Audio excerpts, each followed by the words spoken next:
Hi everyone, how you all doing? Let me first introduce myself. My name is Torres. I'm literally a day trader and a stock market trader, and I'm here literally to explain to y'all what I do and who I am. Firstly, I'm 21 years old.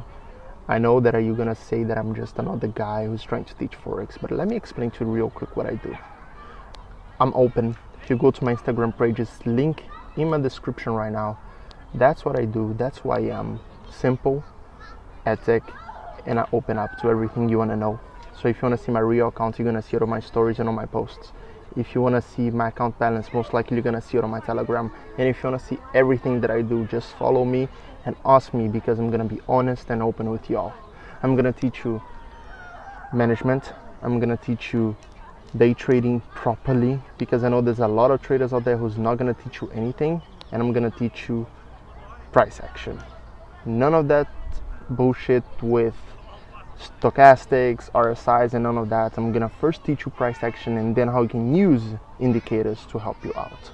So I hope this was helpful. Let's come here and learn some forex for real in 2021, because it's about time for you to make money in the market, and I'm here to help you. Thank you and have a good day.